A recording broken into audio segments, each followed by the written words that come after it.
देख रहे हैं नेटवर्क 33 राजकुमार के साथ। दोस्तों, आज की कहानी में आगे बढ़ने से पहले अगर आपने अभी तक हमारा चैनल सब्सक्राइब नहीं किया है तो कर दें और साथ ही वीडियो को लाइक शेयर कमेंट ज़रूर कर दें। तो चलिए जानते हैं आज की एक और डरावनी भूतिया घटना के बारे में। दोस्तों, ब्रिज पर खड़े खड़े ठंड की वजह से मेरे हाथ पैरों में मुझे कंपन महसूस होने लगा था। ऐसा लग रहा था कि आज की रात मैं यहीं पर रह जाऊंगा। ना तो मुझे कोई गाड़ी मिली थी और न ही किसी बस या ऑटो का इंतज़ाम हुआ था। मेरी हालत बहुत ही ज़्यादा ख़राब हो गई थी, पर इतने में ही मैंने देखा कि एक ट्रक हल्की रफ्तार के साथ सड़क से गुजर रही थी। तभी मैंने उस ट्रक ड्राइवर को रोकने का इशारा किया और सच कहूँ तो मैंने इतना भला इंसान पहले इस रोड पर कभी नहीं देखा था, जो पहले इशारे पर ही गाड़ी रोक दे। उस ट्रक ड्राइवर ने बिना ही कुछ सोचे समझे तुरंत ही ट्रक का ब्रेक लगा दिया। तभी मैं भागता उस ट्रक ड्राइवर के पास गया और उससे बोल पड़ा, अरे भाई साहब, आप निहालपुर की तरफ जा रहे हैं क्या? इस पर वो आदमी एक बार के लिए कुछ सोचने लगा और फिर उसने बोला, भाई साहब, मैं उधर ही जा रहा हूँ। उसकी बात सुनकर मेरे अंदर एक उम्मीद जगी और फिर मैंने उस आदमी को बोला, अरे भाई साहब, मुझे भी उसी तरफ जाना है और इतनी रात को मुझे कोई साधन भी नहीं मिल रहा है। आपकी बड़ी मेहरबानी होगी अगर आप मुझे वहाँ तक छोड़ दें तो। इस पर वो आदमी एक पल के लिए कुछ सोचने लगा और फिर उसने बोला, देखिए भाई साहब, मेरे साथ बैठना आपको खतरों से खेलने जैसा महसूस होगा। अगर आप खतरों से खेलने के लिए तैयार हैं तो मैं आपको ज़रूर उस अड्डे तक छोड़ दूंगा। मुझे उस आदमी की बातें कुछ समझ में नहीं आ रही थी, पर इस वक्त मैं इस ठंड के अंदर अकेला नहीं रुकना चाहता था। इसलिए मैंने उस आदमी को बोला, अरे भाई साहब, कोई बात नहीं, आप मुझे किसी भी तरह से निहालपुर छोड़ दीजिए, बाकी काम मैं खुद संभाल लूँगा। इस पर उस ड्राइवर ने अपनी गर्दन हिलाई और मुझे ट्रक के अंदर बैठने को बोला। अब तक रात के 10:30 से 11 बज चुके थे। ठंड अपने जोरों पर थी। हम दोनों तुरंत ही वहाँ से निकल पड़े और ट्रक के अंदर बैठने के बाद मुझे थोड़ा सही महसूस होने लगा।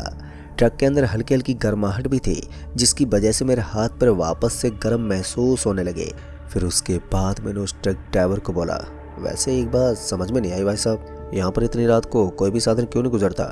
मेरी बात सुनकर वो आदमी एकदम से मुस्कुराने लगा और फिर उसने मुझसे कहा, हो सकता है रात में सड़क के ऊपर कोई आत्मा भटकती हो। अब ये सुनकर हम दोनों ही एक साथ में हंसने लगे। ट्रक अब सही रफ्तार के साथ सड़क पर चलती जा रही थी कि तभी मेरे बगल में बैठे हुए ड्राइवर ने कहा, भाई साहब, अब आप अपनी आंखें बंद कर लीजिए, क्योंकि आगे जो होगा आप उसे देख नहीं पाओगे। उसकी बात सुनकर मैं एकदम से बोल पड़ा, भाई साहब, आप कैसी बहकी बहकी बातें कर रहे हैं? मैं ट्रक के अंदर बैठकर अपनी आंखें बंद क्यों करूं? इतने में ही मैंने देखा कि सड़क के बीचों बीच एक बूढ़ी औरत बैठी हुई थी।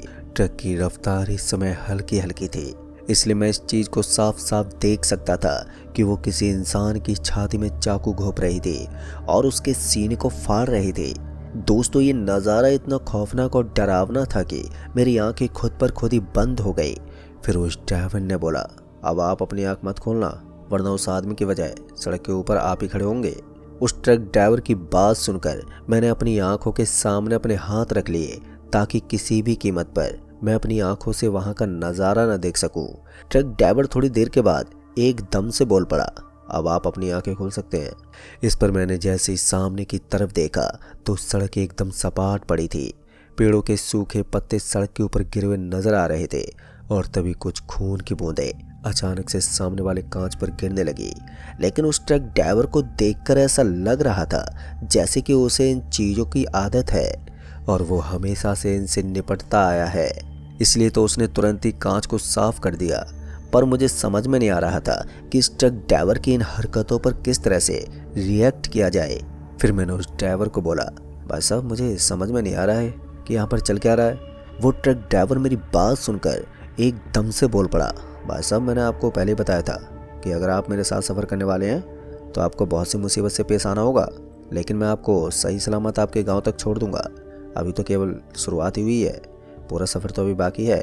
मेरा मन कर रहा था कि मैं अभी इस ट्रक से नीचे उतर जाऊं और किसी दूसरे साधन से अपना सफ़र काट सकूं, लेकिन इस समय पर मेरे पास दूसरा कोई ऑप्शन ही नहीं था।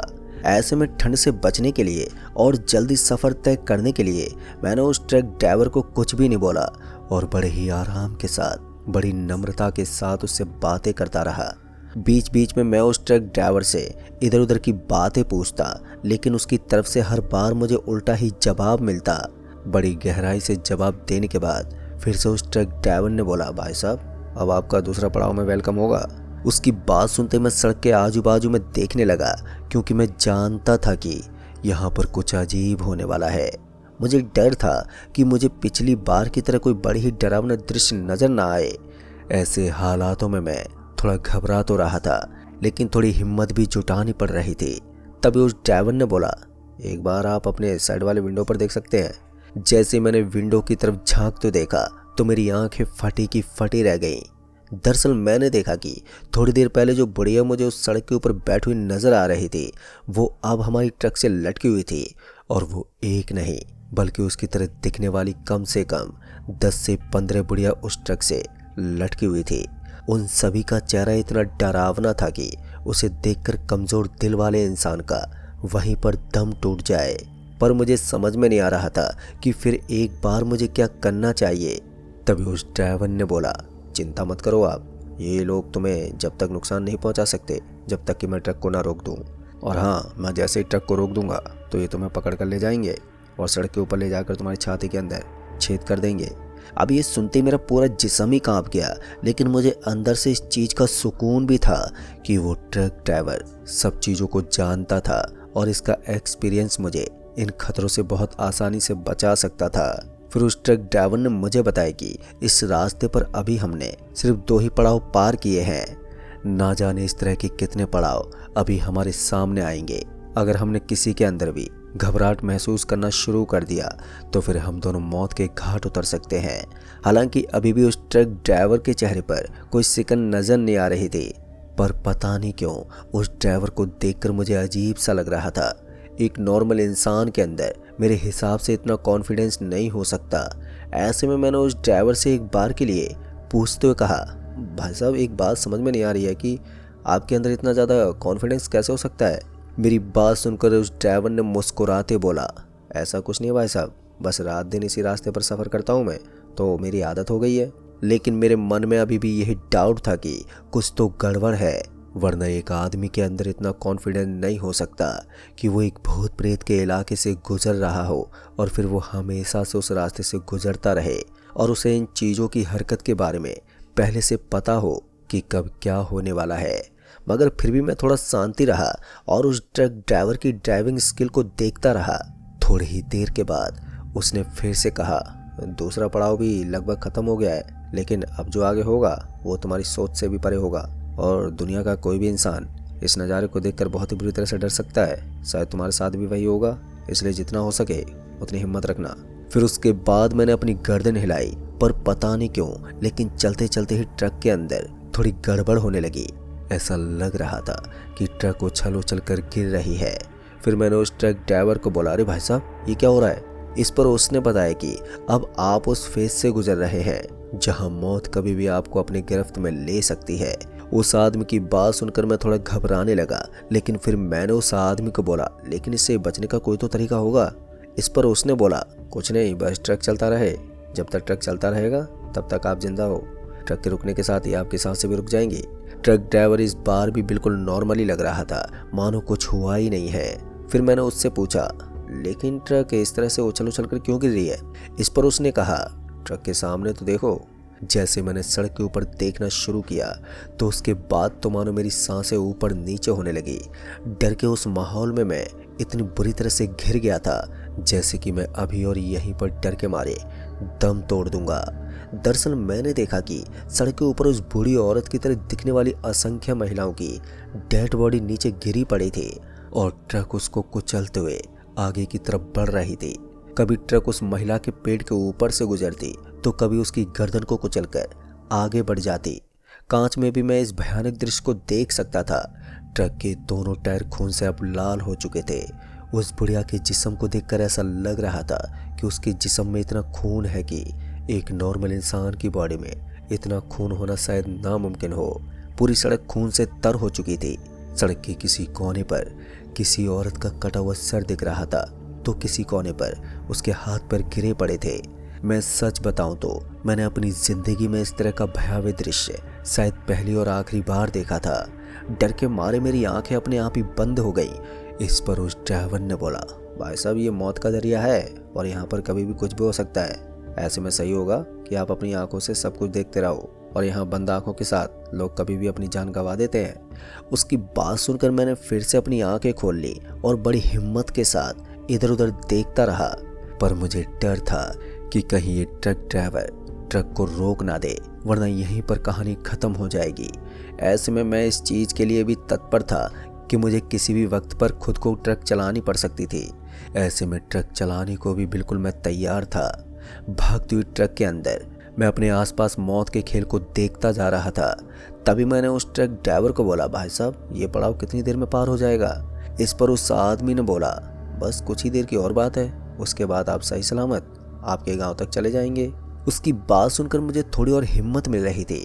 फिर मैंने देखा कि अब मुझे सामने की तरफ से एक हल्की सी रोशनी नजर आने लगी थी। जैसे जैसे ट्रक आगे बढ़ रही थी तो वो रोशनी हमारे और भी पास आ रही थी। ऐसा लग रहा था कि वहां पर कोई रोशनी का बहुत बड़ा स्रोत है जहां से वो भयंकर रोशनी निकल रही है। मेरी आंखों ने अब जवाब देना शुरू कर दिया था। अब उस रोशनी से बचने के लिए मुझे अपनी आंखों के आगे हाथ देने पड़ रहे थे। तभी उस आदमी ने कहा, इस रोशनी का मतलब है कि अब हम खतरे से बाहर हैं और हम अपनी जान बचा चुके हैं। फिर उस ट्रक ड्राइवर के चेहरे पर एक अजीब सी मुस्कान थी और इस बार मैंने उस ड्राइवर को बोला, सच सच बताओ तुम हो कौन, क्योंकि तुम एक इंसान तो नहीं हो सकते। इस पर उस आदमी ने बोला, तुमने सही पहचाना, मैं एक इंसान नहीं हूँ। और फिर वो इतना बोलकर एकदम से हंसने लगा।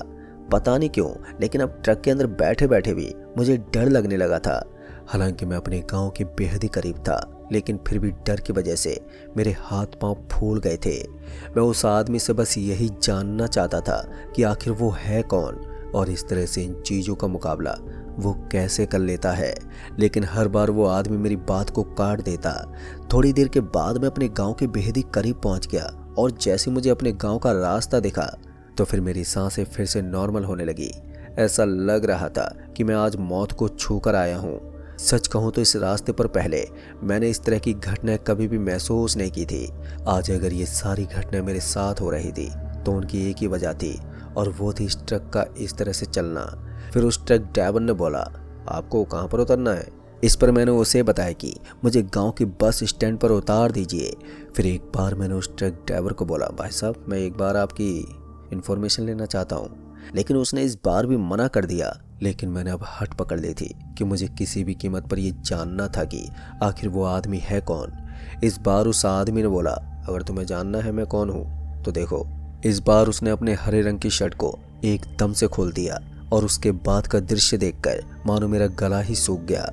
डर के मारे मेरी हालत खराब होने लगी। मैंने खुद जानबूझकर अपने आप को जोखिम में डाल लिया था। दरअसल मैंने देखा कि उस आदमी की छाती के अंदर से एक बड़ा सा हॉल बना हुआ था और उससे मैं आर पार देख सकता था। उसकी मांस और उसके हड्डियों को देख पाना भी अब तो मेरे लिए कोई बड़ी बात नहीं थी। ये देखकर मैं तुरंत ही दरवाजे से चिपक गया और वहीं दुबक कर बैठ गया। अब तक उस आदमी की आंखें भी लाल हो चुकी थी। और फिर उस आदमी ने बोला, चिंता मत करो, मैं तुम्हें कोई नुकसान नहीं पहुंचाऊंगा। और इतना कहने के बाद उसने फिर से अपना शर्ट पहन लिया। पर अच्छी बात ये थी कि उस आदमी ने दोबारा मेरी तरफ देखते बोला कि सालों पहले मैं भी इस बुढ़िया का ट्रक चलाते वक्त इसी तरह से शिकार बन गया था। मैंने सुना था कि इस रास्ते पर कोई बुढ़िया महिला रहती है जो मौत का दरिया है, जो अक्सर लोगों को अपने जाल में फंसाकर जान से मार देती है। और मेरे साथ भी ऐसे ही हुआ। उसने मेरी छाती के अंदर से मेरा कलेजा बाहर निकाल लिया और उसी वक्त मेरी मौत हो गई। दोस्तों सच में उस ड्राइवर की कहानी बहुत ही ज़्यादा दर्दनाक थी। लेकिन फिर उसने बोला, मैं नहीं चाहता कि अब किसी और इंसान को अपनी फैमिली से दूर जाकर इस तरह के हादसे का शिकार होना पड़े, इसलिए मैंने तुम्हें लिफ्ट दी और सही सलामत यहाँ तक छोड़ दिया। अगर तुम इतनी रात को अकेले इस रास्ते पर सफ़र करते तो मैं दावे के साथ कह सकता हूँ कि वो महिला तुम्हें अब तक मार चुकी होती। उसकी बात सुनकर मुझे अंदर ही अंदर उसके लिए बड़ा अच्छा महसूस हो रहा था। फिर उसने मुझे बस स्टैंड पर ले जाकर उतार दिया। सच कहूँ तो वो मेरी आखिरी मुलाकात थी, लेकिन उस आदमी ने उस छोटे से सफ़र में मुझे जो सिखा दिया वो मैंने अपनी ज़िंदगी में इतने सालों में कभी नहीं सीखा था। उस एक अच्छे पिशाच ने मुझे ज़िंदगी की कई चीज़ें एक साथ सिखा दी थी। बाद में मैं सीधा अपने घर आ गया और घर पहुंचकर मैंने अपने घर वालों को भी इस घटना के बारे में बताया। तो घर वालों ने भी मुझे ये चीज़ बताई कि वो ट्रक ड्राइवर पहले भी बहुत लोगों की मदद कर चुका है। सभी लोग यही मानते हैं कि वो एक अननोन पर्सन की तरह आता है और आदमी को बचाकर वापस चला जाता है। सच कहूँ तो उस आदमी का काम मुझे इतना बेहतरीन लगा कि मैं अपने शब्दों में बयान नहीं कर सकता, और ऊपर से एक भूत इस तरह की अच्छी हरकतें कैसे कर सकता है, ये भी एक सोचने वाली बात है। मेरे लिए वो भूत के रूप में एक भगवान ही था जिसने मुझे नया जीवन दान दिया। दोस्तों, उसके बाद मैंने उस रास्ते से चलना फिरना बिल्कुल ही छोड़ दिया, क्योंकि मैं जान गया था कि अगर उस रास्ते पर दोबारा मेरी मुलाकात उस बूढ़ी औरत से हुई तो इस बार मुझे बचाने के लिए वो ट्रक ड्राइवर आएगा भी या फिर नहीं, वो तो नहीं मालूम, लेकिन वो मेरे सीने को फाड़कर मेरा कलेजा ज़रूर ले लेगी और मुझे हमेशा के लिए इस दुनिया से दफा कर देगी। तो दोस्तों, इस कहानी में बस इतना ही। कहानी आपको पसंद आई हो तो वीडियो को लाइक शेयर कमेंट ज़रूर कर दें। तो मैं आपका दोस्त राजकुमार जल्द ही मिलूंगा ऐसी एक और डरावनी भूतिया घटना के साथ। तब तक के लिए बाय एंड टेक केयर।